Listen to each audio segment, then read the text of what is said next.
Peace, everybody watching Mikeyice. I wanted to always highlight the DJ, because basically myself, I got the name Mikeyice from a DJ, which was Mixmaster Ice. So for me, paying tribute to like the DJ is what I wanted to do, and I wanted to do this with Shortkut, from the Bay Area, the Invisible Scratch Pickles, Rocksteady Crew DJs, all that good stuff. So you guys stay tuned and let's go. So yeah, DJ Shortkut, if you can click the request to join live video, brother, I really appreciate it.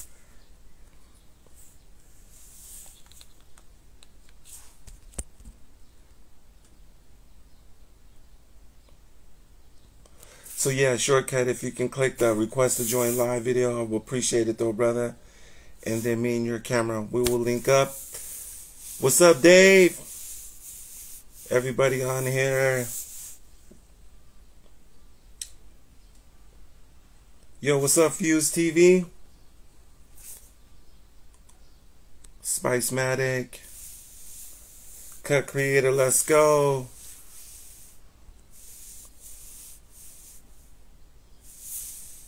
So yeah, waiting for Shortkut. So Shortkut, if you're on though, brother, it's a little icon right there. You click it, and then me and your video, we go live. So see who else is on here.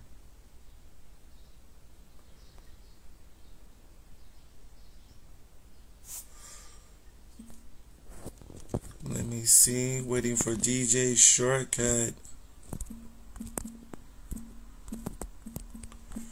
Shortkut.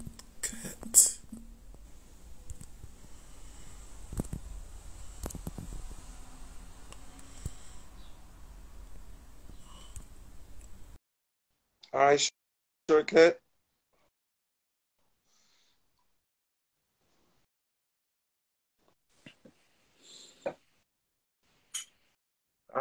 Thank you, bro.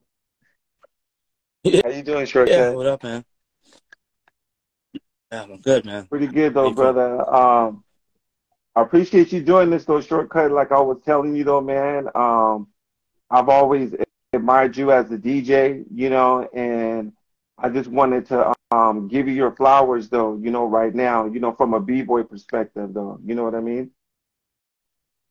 Word, And word. Thank you, if you man. could just introduce yourself to my audience that's watching and let them know a little bit something about yourself.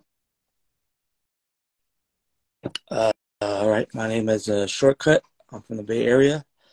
Represent the Beat Junkie Sound, Triple Threat Crew, and Invisible Scratch Pickles. And I've been DJing for many moons. That's dope. That's dope, though, Shortkut. So you're originally from the Bay, right? Okay. Yeah, What I'm from the Bay. city? Union City, Frisco? Oh, Daly Gibson City. City. Okay. That's what's up, though, bro. I've been listening. I was going to the Bay like when I was a shorty, and I remember up there used to be a station called KSOL. Do you remember that?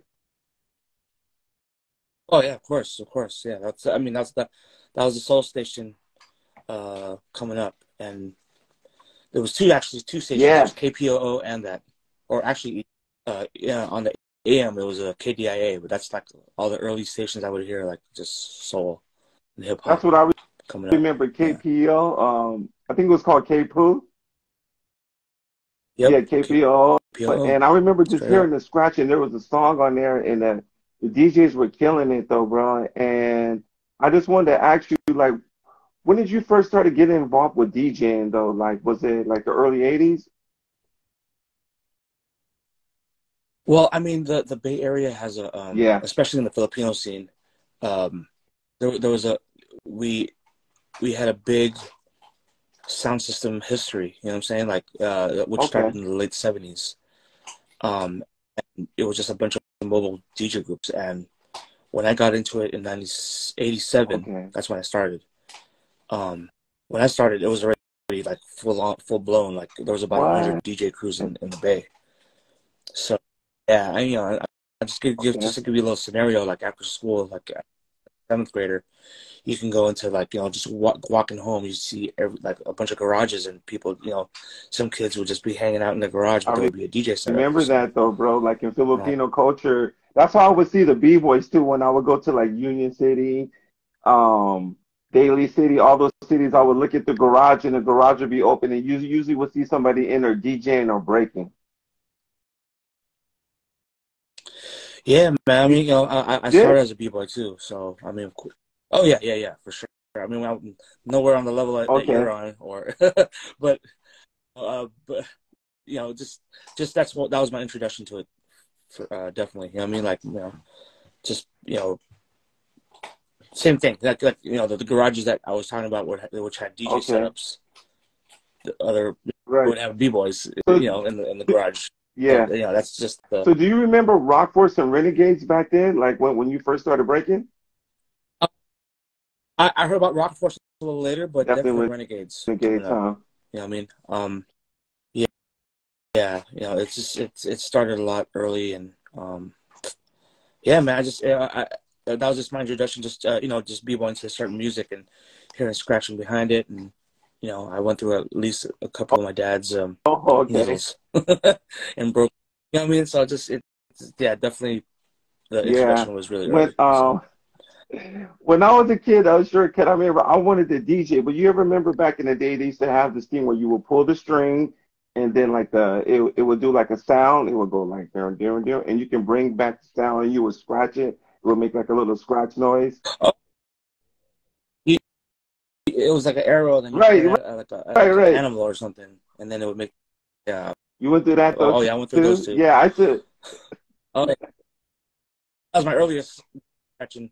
I mean, back then I would try to do anything that would sound like scratching Uh-huh. zipper, or what I mean, Yeah, I like remember that. I was doing the same thing too. I just. didn't know, but I knew that it made that rivet, rivet, rivet, rivet. And I would kind of scratch on the records. Well, And I just remember the first time I really heard a DJ get down was 1580 K-Day with Greg Mack. yeah, I mean, you guys are blessed down there in Southern California to at least listen to the K Mix Oh, Masters. I mean, you didn't have that? we didn't have that.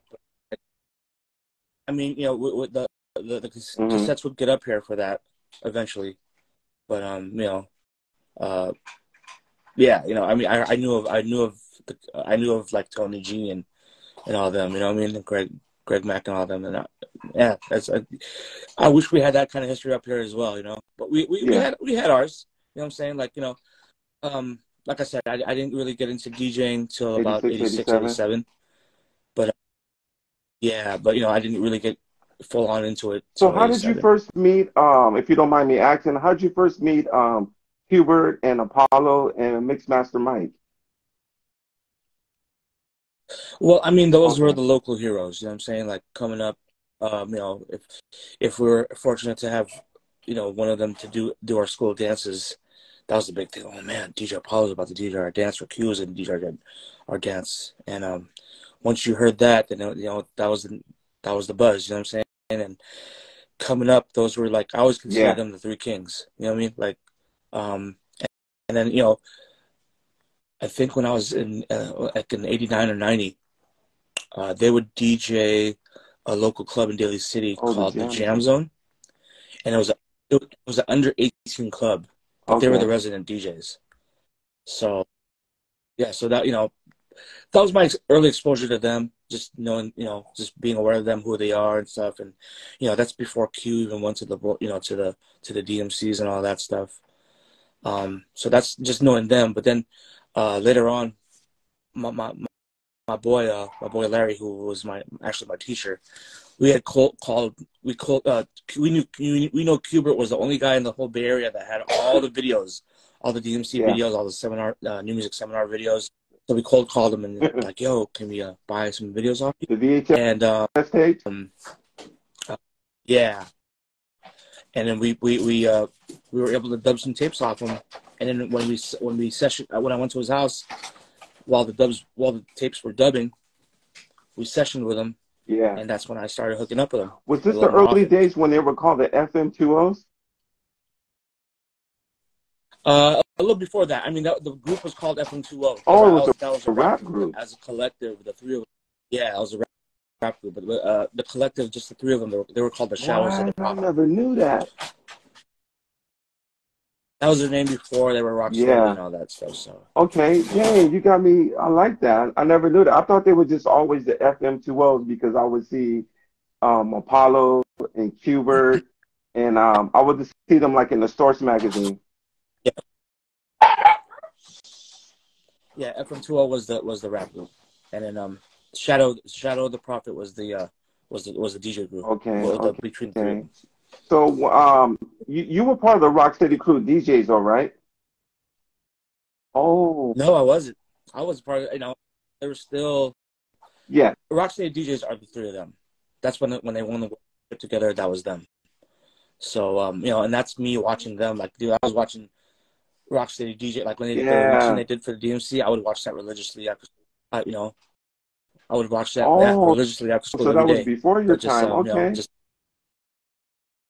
one time. So I didn't get with them till about I got with them around '93. Like that's I think after Mike and Q won the world championship by themselves, and I lived about 5 minutes away from Q, so Q would pick me up at the crib just to go practice with him all the time, and that was we would hang out with He also another DJ named he did. DJ Okay. Disc, and the three of us would always practice. And at this time, I think Mike was living in Sacramento, and then Apollo was on tour with Okay. Branford Marsalis. He was the tour DJ for he was the TJ for Branford Marsalis and Souls Mm. of Mischief. He was Souls of Mischief's first DJ. So that's when Q and me and Disc would just kind of hang out and stuff. And that's where I got a lot of my practice for scratching and my just getting Yeah. familiar with just hanging out with him, right? So, but yeah, man. I mean, I learned a lot from him, and eventually Q would have a bunch of shows that would happen, and he would have me and Disc open for him. Like he would put Oh, us on. okay. He didn't have to do that, but he did that. He put us. We would open like I remember one of our first shows when we first created the Pickles. I think we opened for What? Tribe Called Quest in Frisco. Yeah, man, that was probably one of the Yeah, that's crazy. craziest. So how did you guys get the name the Invisible Scratch Pickles though? Like that always kind of I always kind of like think like where did that name come Uh, from? Man, you're so the funniest thing is when that happened. So I was Oh, actually a beat junkie before I okay. was I know J-Rock. Yeah. yeah yeah that's yeah. I mean I met Okay. just to give you a little background on that. I MC with D Styles in '93 to LA, and we had met Rep and Rep told us, hey yo, we formed a crew out here called the Beat Junkies. Just Hmm. hang out with us. Let's vibe out. And we ended up me and me and D would go down to LA to battle, join their battles. But then we would session with the Junkies, and then we ended up hanging out with them. And then eventually the Junkies had a radio show, a local radio show Okay. in LA, Do you know the name of that radio and we show? did I forgot. Oh man, I All forgot right. the name of the radio show. But when we hanged out with them, Disc called live on the air. Yo, we formed a new crew. And I was like, yeah, me, Shortcut and Qbert. I'm like, oh, what is it? And then we were called the Invisible Scratch Oh, Pickles. That's when I found out what the group oh, was on when he and you can hear me in the background like, what? Like, to answer your question of how the name came about, I was just as yeah. surprised as everybody else because I'm like, okay, guess we're called the Invisible Oh, Scratch Pickles. okay, okay. The legend has it when that came about. I think Mixmaster Mike came up with Oh, okay. Invisible Pickles or something like that, and then Disc put the scratch in there or something, and that's Yeah. how that came about. That's amazing though, Shortcut. Yeah. But I remember the first time I went to the show, it was the Bomb Show though, right? And I heard that the Rock City Crew was gonna be on Yeah. stage, and I wanted to see Easy Rock, because I'm a B-boy. And that was the first time that I seen you up there when it was Qbert, you, and Mixmaster Mike. I Mixmaster. think that was like 95. Yeah. That, that, That that was was your my first first show? show with them. That was our first show. That was my first show with those as a scratch pickle, like with Okay. Mike and Q. when we first, like, his disc had left the group by then. And then it was just from there on, it was always me, Mike, and Q. And yeah, man, that was the start of it. And they put me on. They put me on that was my show, my breakout show with them. Though, like, that's pretty ill though, bro. Yeah. I consider, from my point of view, as a kid coming up, watching these cats and them to put me down, man, I was just really honored, and I mean, I'm still honored. I'm still a fan of I'm still a fan of those guys. So it's like to be mentioned in the same crew is just honor. So Shortcut, did you ever go to the Upper Room in San Francisco? Absolutely. That was my first. So I credit DJ Apollo for bringing me up in the scene in San Francisco, as far as introducing me to the club scene. He would bring, because I was underage, so he would bring me around and introduce me to all the the DJs who were really putting it down at the time, like Mind Motion and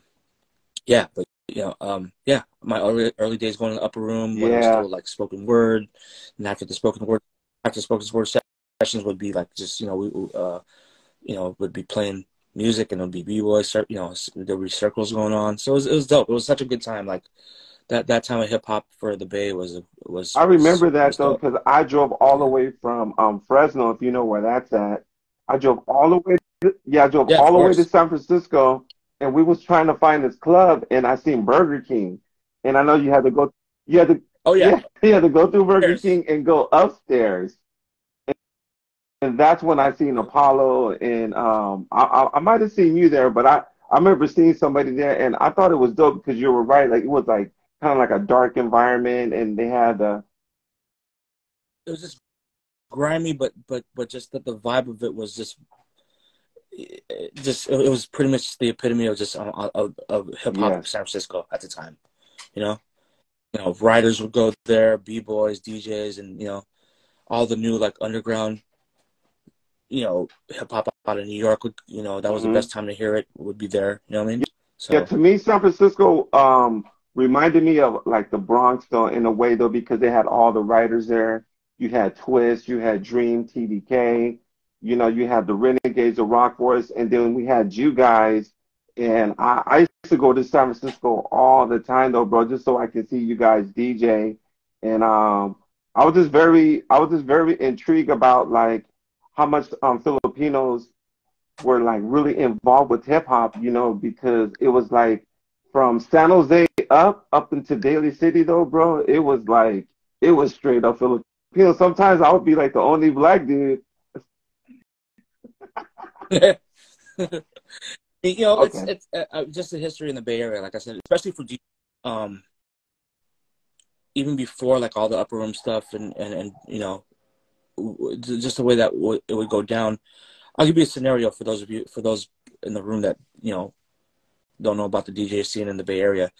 In the late '80s, there would be, like I said, there would be 100 mobile DJ crews, and think of a hotel ballroom.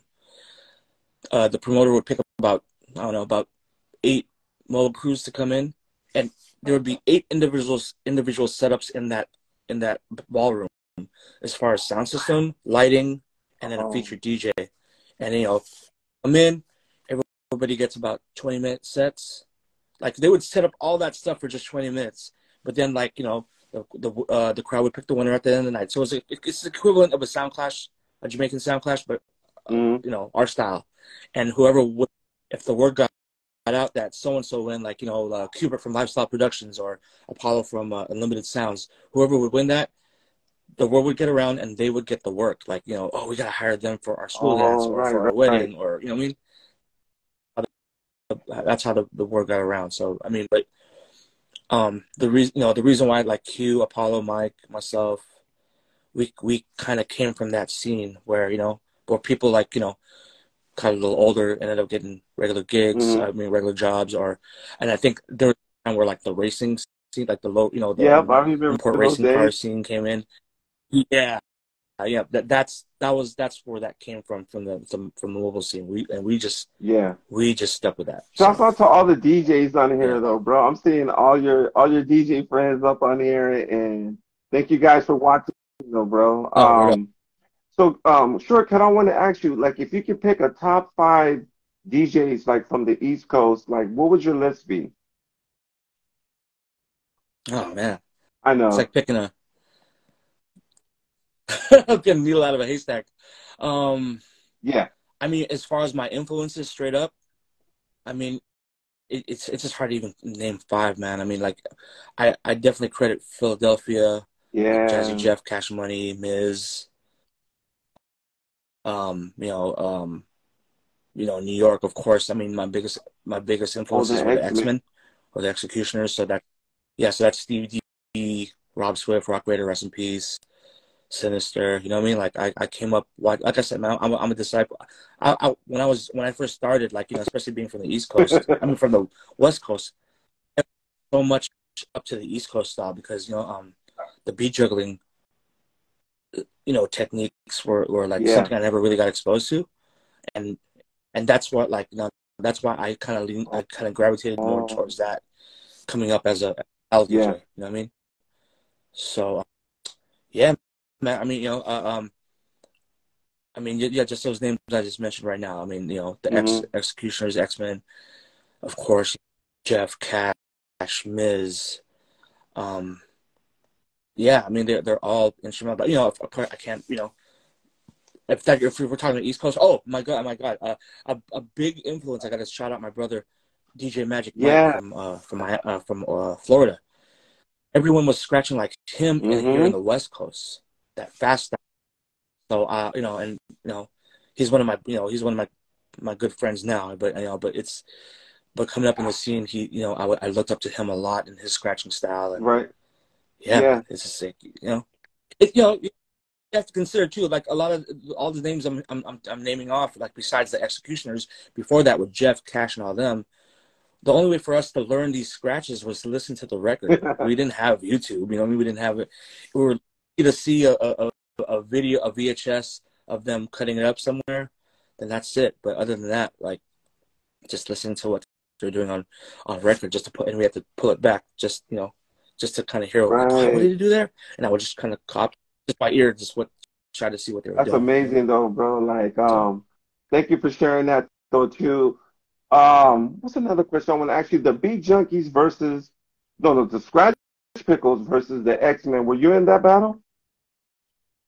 Was that yeah. really a battle, or was that kind of like a showcase No, it exhibition? was an exhibition. I think we did. Yeah, so we, actually, we were all sitting down with where, I think it was a gig. What was that? I think it was after the DMC USA battle here in San Francisco. We ended up having we were at Denny's with the Executioners and Crazy Legs, Okay. and I forgot. I think it was Legs who did him and my brother Alex Aquino, who was our manager at the time.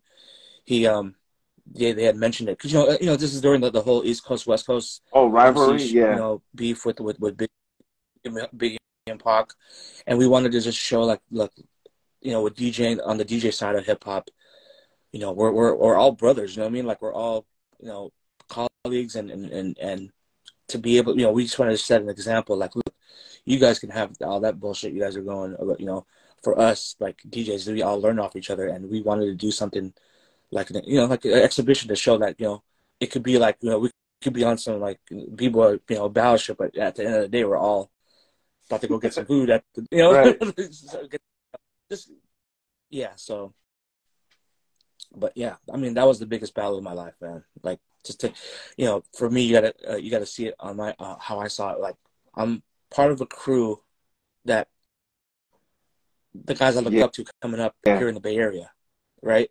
And Oh, I'm battling the guys who I got my style from. oh, that makes sense. Yeah, so to me, it was really, like, it was amazing, like, just to be a part of Yeah. that, man. And it So, was just, you guys only battled one time though, right? It was an exhibition one time?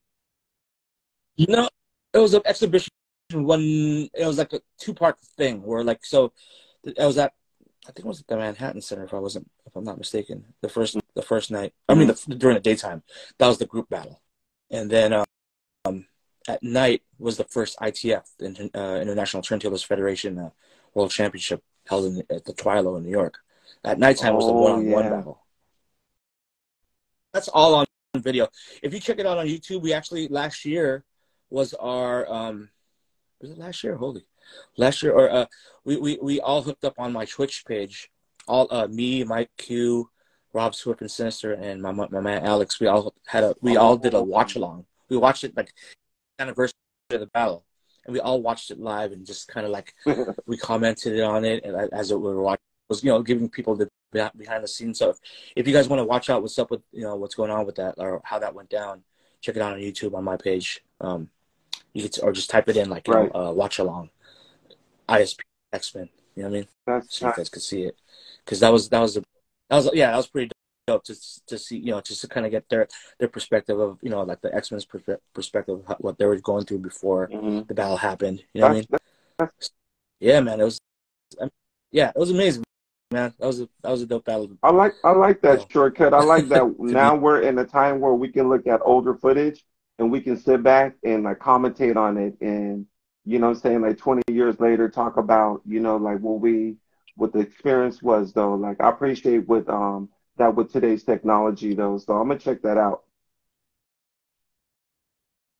Yeah, please do, man. It's that was probably one of the illest experiences for. Yeah. So.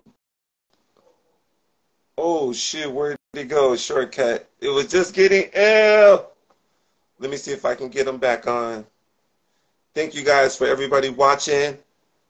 Add me on Instagram if you want to stay updated, with the interviews with Shortcut and everybody else. So, Shortcut, if you can get back on, I appreciate it though, brother. There we go. We got Shortcut. It's all good. Thank you, everybody, for watching. I go by the name Mikeyice. All right. Sorry about that. I was like, no, where'd he go? This is about to get crazy. Weird. But so Shortcut is you've been in the game since 80. You said 86 to like right now. Was there ever a time that you kind of like stepped away from the DJ scene, or you've been consistently going this whole time? Man, I mean, wow. Nonstop.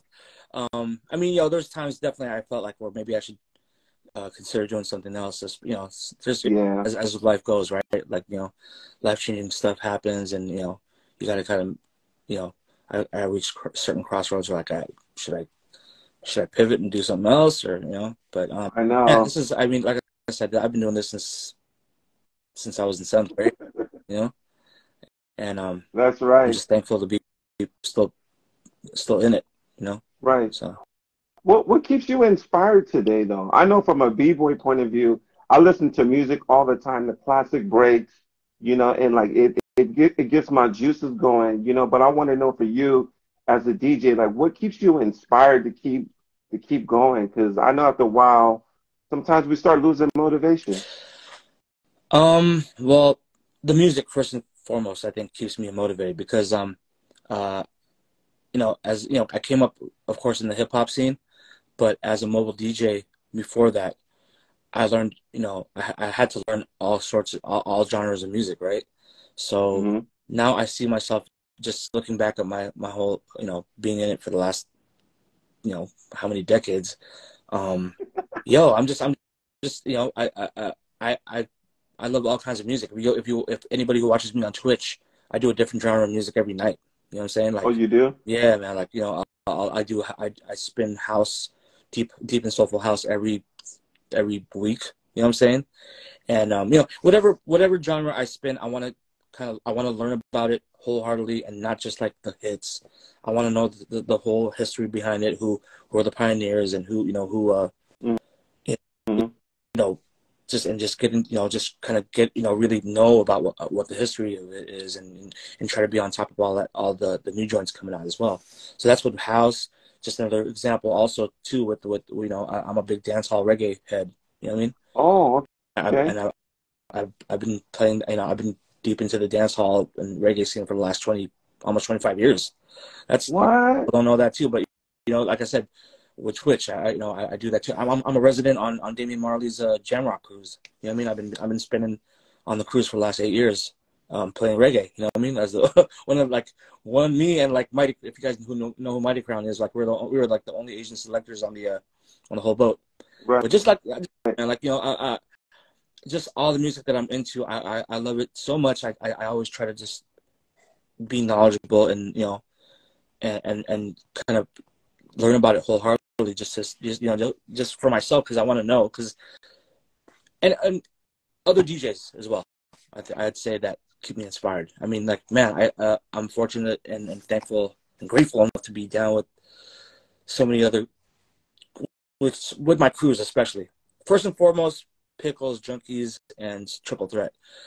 Everybody in my Oh, crew keep nice. me, you know, to be down with all those crews, they keep me motivated and just hip to everything, and you know what I mean, and just you know, I learn a little bit of everything from all of them. You know what I mean? Yeah. So, Sure. I'm sorry, Shortcut. Somebody sent me a question though. They said, "How does your Filipino culture influence you in DJing?"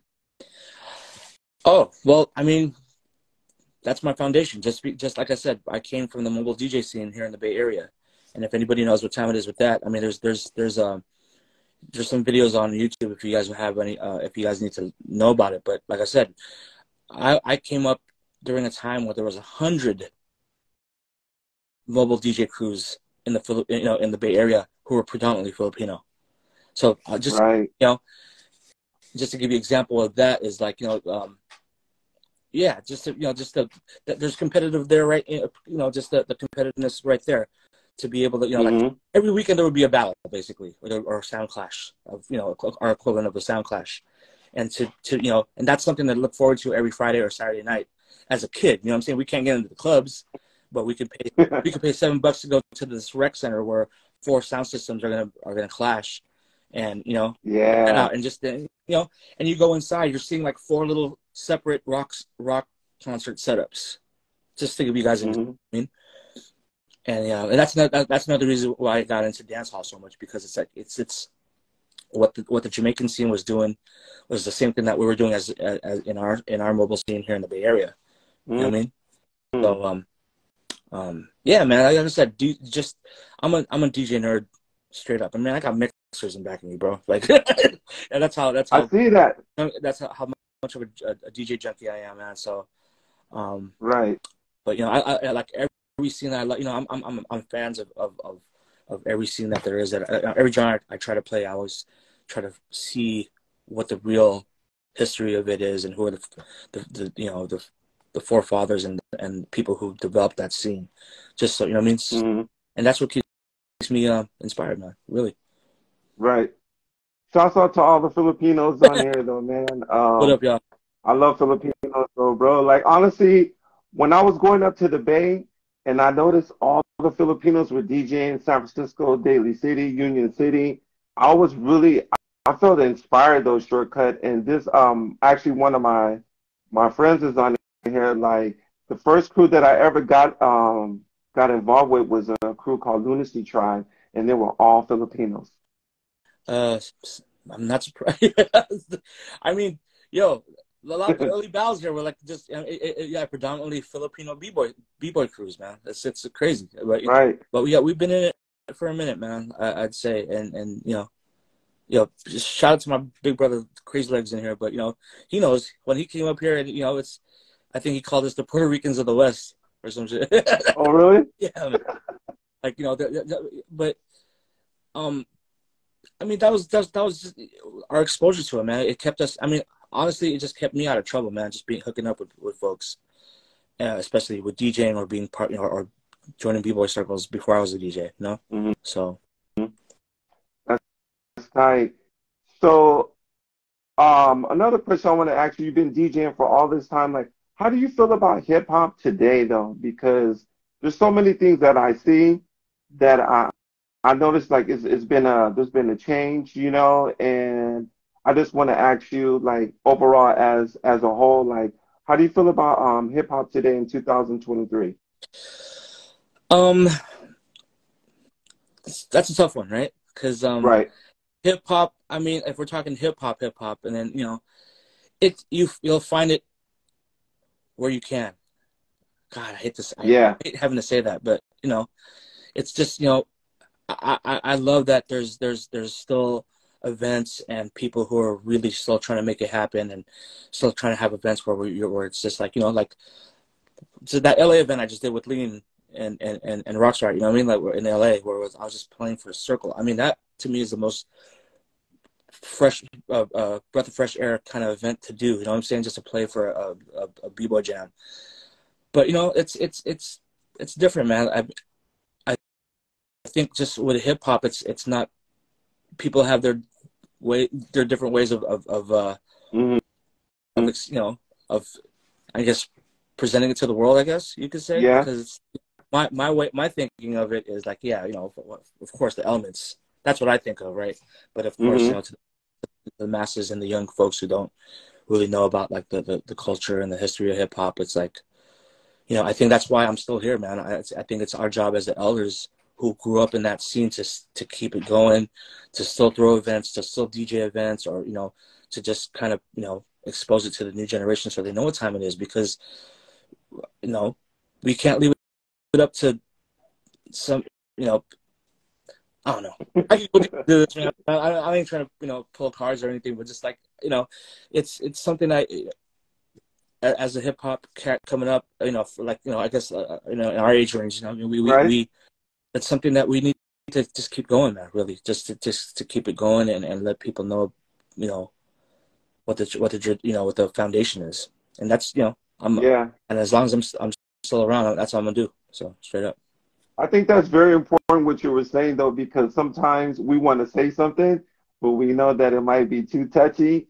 But I think as like how you were saying, as being elders in the culture, I think it's our job to be the example. You know what I'm saying? So people can say like, damn, that shit is still like, they're still keeping the raw the way that I seen it, because I know a lot of people feel the way that we feel, and it's my responsibility too, as being like a b-boy from the 80s, the 90s, and the 2000s, is to keep that example, fresh, so it doesn't die out, because I love the DJs, because when I go to the b-boy battles, like some of the music that they're playing, I'm just like, damn, bro, like I wish they had like some real dope DJs like to cut it up though, like. I mean, maybe I haven't been to a circle long, in a long time, but like, so I just, just a heads up, I just got tapped by Asia to do a B-Boy Summit this year in LA.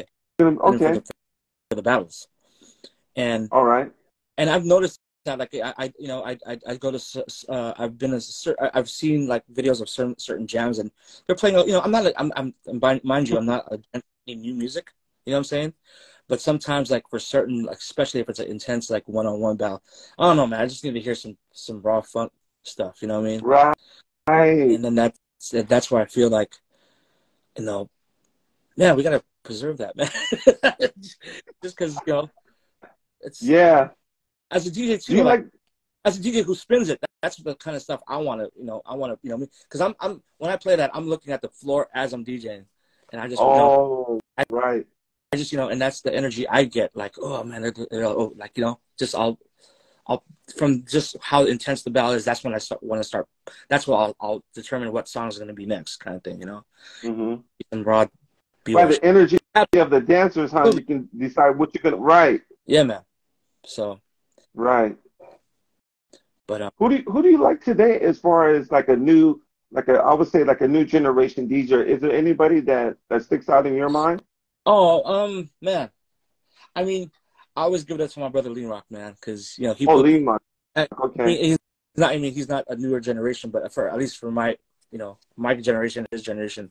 I mean, I love that he always, he keeps watching him DJ. He keeps me up on all the new stuff, and I mean, rest in peace, Lacey. You know what I mean? Like he just. Oh, I know Lacey though, bro. I mean, I DJ'd a couple of channels with him, and you know what I mean. Like, it's like I said, man. I think it's this.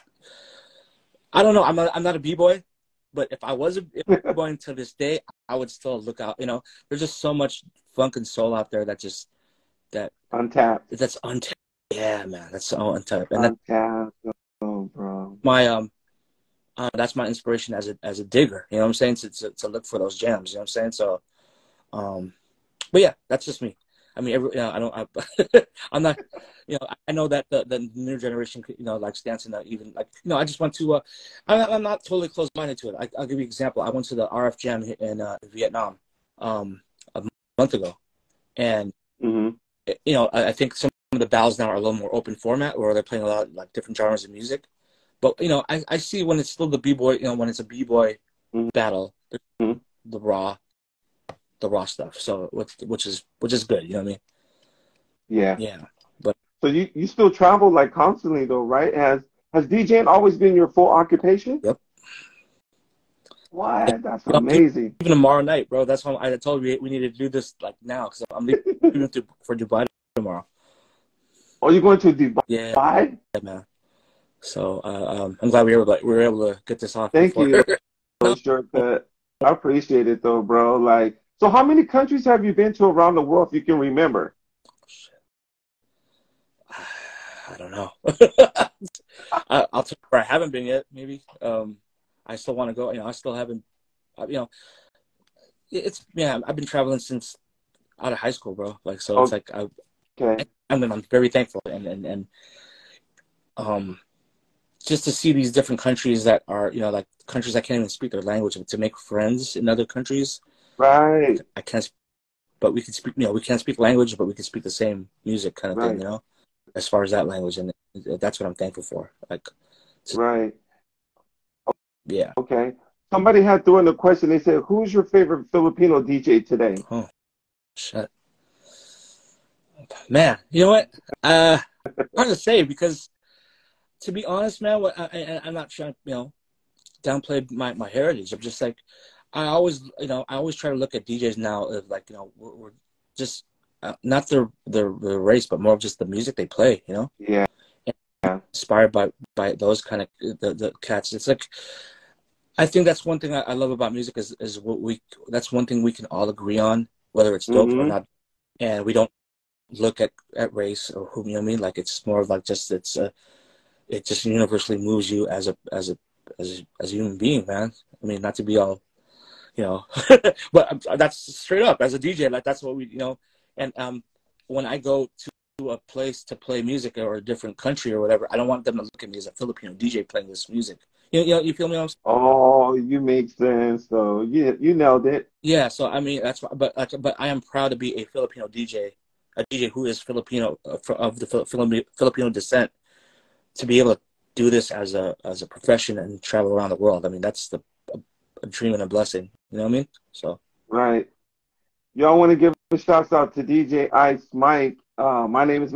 It's crazy because I'm seeing a lot of DJs with DJ Ice. Like, I think like about 5 different DJs, and I noticed that, and even in DJ culture, like the Ice legacy is like still strong though. That blows my yeah, mind. man. It's just like, why is that, you think though? Like, why do you think in DJing especially though, there's like a lot of DJs with the name Ice? Cause y'all are You think cold. that's just like Cause tradition? y'all are cold. You guys you're ill. You know what I mean? Like, it's. I mean, it's. I mean, I don't know, man. Like, with b-boys, it's like something Kid Fresh, or Right. I mean, like, there's some, or something ski. Hit Ice. It's one of those things, I guess. Right, right. Okay. Man, Shortcut, I'm gonna hit you with one more question though, bro, and I'm gonna let you go. And I just want to say thank you.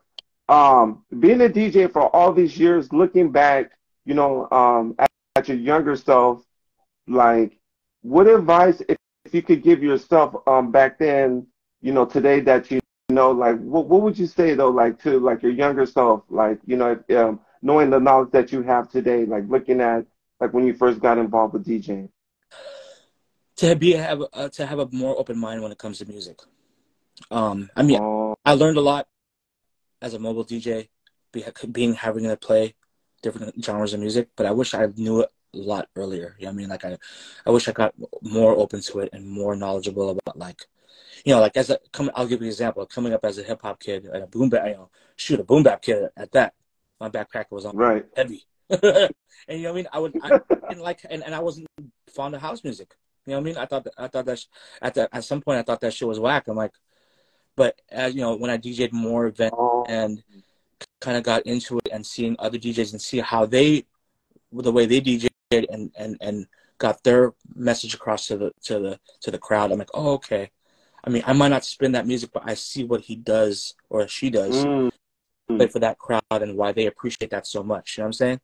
And then like, and that's, like I said, that alone, just being able, honestly, I'd say DJing those kind of events, like, early raves and stuff like that, would get me open to, like, to be more appreciative of everyone else's style. Like, instead of me just being like, oh, well, you don't do what I do and you're whack. You know what I mean? Like, oh, I get it. You know what I'm saying? I get it. I got into it like that. And then, like, with, and learning my heritage as a DJ. That's why I'm so deep into Jamaican culture, because if it wasn't for them, we wouldn't even be here. You know what I'm saying? Like, with the sound system and development of the sound system, and just their intuitiveness as far as coming up and making equipment. You know what I'm saying? We did that too. Oh. I'll give you an example. Saturday mornings would be the morning that you'd go with your dad or your uncle to the hardware store, and you guys would go back to the crib and make the speakers and make the light boxes and make, create everything for the sound system. That's what the Jamaicans were doing. You know what I'm saying? So yeah, that's why, I everything that I do, and I think that's what keeps me motivated as a DJ to this day, is you're always a student of this. Like, me too. Like nonstop. Me too. Yeah, I mean, that's exactly for dancing. I mean, how many dancers before you that came, that developed the craft and the culture. You know what I mean? And you and then you look back and then you see these people, and you have a deeper appreciation for what they contributed to what you're doing now. You know what I'm saying? Like, I'll always give it to Flash. You know what I'm saying? For making the blueprint for being a DJ, how to and him being the front and center guy as a DJ. You know what I mean? I always give it up to Jazzy Jeff for the blueprint of longevity. He's still relevant to this day.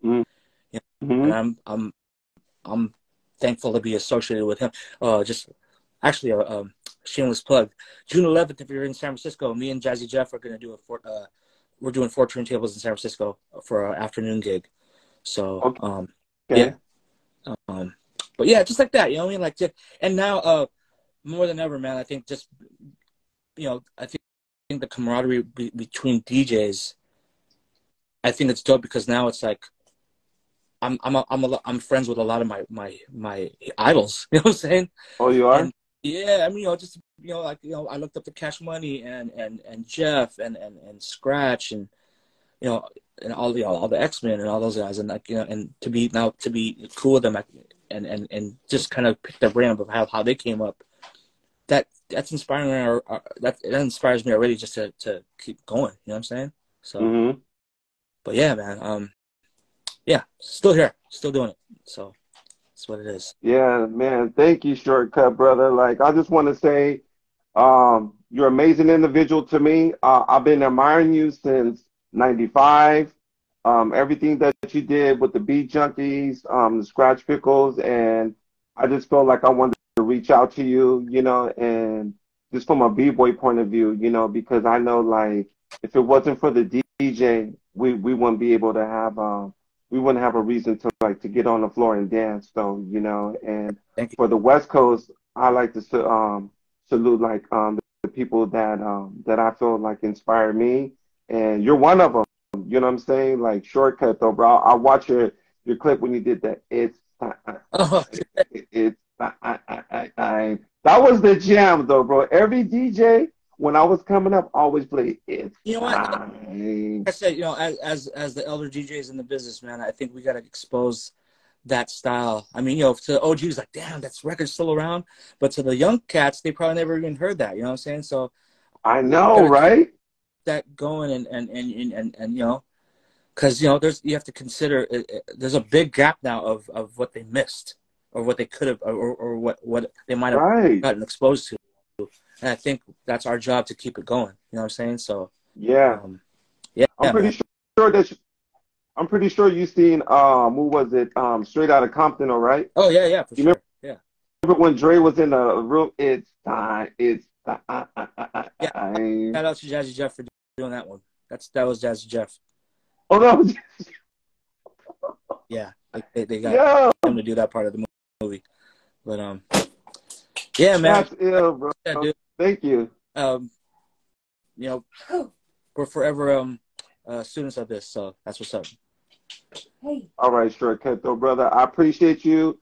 You made my day though, brother. Everybody on here, if you wanna like add me on Instagram, I'm gonna go down the list and I'm gonna reach out to other DJs. I'm gonna try to see if I can get Magic Mike on there too. Yeah, please do, man. He's I mean that guy is a walking encyclopedia of just history and it's great. You know, being here from the West Coast, I said the first music I started spinning as a DJ was freestyle in Miami bass. So. Oh, Miami bass. Just to give you a Mayan history, that was the first music I started playing as a DJ. Oh, nice. That's why you know, Magic Mike is such a big influence on me and his scratching style. So. Okay, though, brother. Have a good rest of the day, Shortcut, though, brother, and I wish you the best in 2023. And thank you, bro. Keep it fresh, though, bro. Like I'm always gonna support you. If you can, when we get off, I'm gonna get your information, and I'd like to send you a Mikeyice T-shirt, though, bro. Word up. Thank you. All right. Okay, brother. Have a good day. Good looking out, man. Peace. Shout out to the whole chat room. Respect. All right.